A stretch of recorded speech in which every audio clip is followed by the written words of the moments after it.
Hey everyone.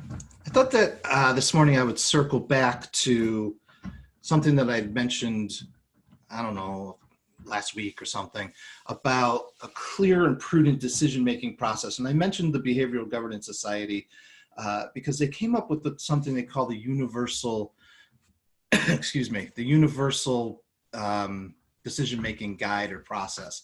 And I thought that I would share it with you because it's really pretty amazing in terms of its simplicity, but also it's really deep in terms of its profound result getting. I'm struggling for the words, but basically it's a 5-step process. And if you follow this 5-step process, the theory behind it is that, again, your decisions are almost infallible. So for all of us who are in a decision-making role for other people, or trying to maintain decisions that are beneficial to a group of people, i.e. a family, this process is really important. So there's 5 steps. Again, we want to analyze the situation. What's going on? What's going wrong, maybe. Then we want to strategize. Okay, start putting together an idea of what we don't like about this and what we'd rather see, and what can help us to get there.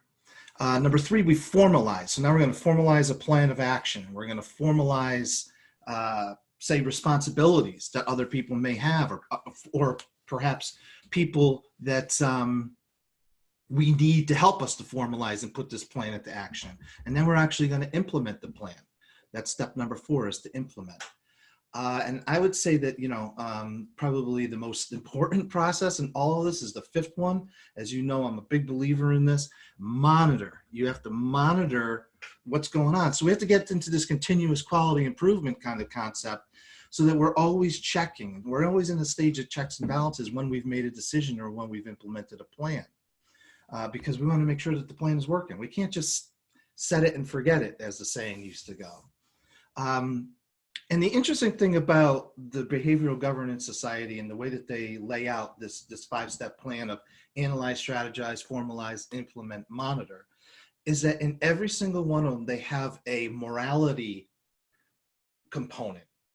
So what this is saying to us is that we want to approach every decision and every process of decision from a morality perspective, an ethical perspective, from a place of what is right.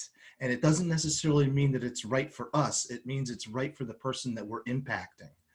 And the theory behind that is that we're always coming at this with the other person's perspective in mind, and we're always coming at it from the right place. I always say, if it feels right in your gut, if you know in your gut that you've thought this through and this just feels right, well, then it is right. How many decisions have we made in our lives that are not the right decision? It turns out to be incorrect, but you went into the decision with all the right intent.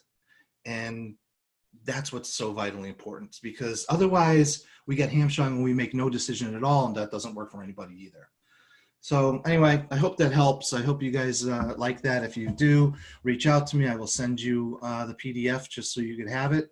Again, thanks for the work you do. Keep being proactive, stay in action, get more proficient, and you'll continue to change lives.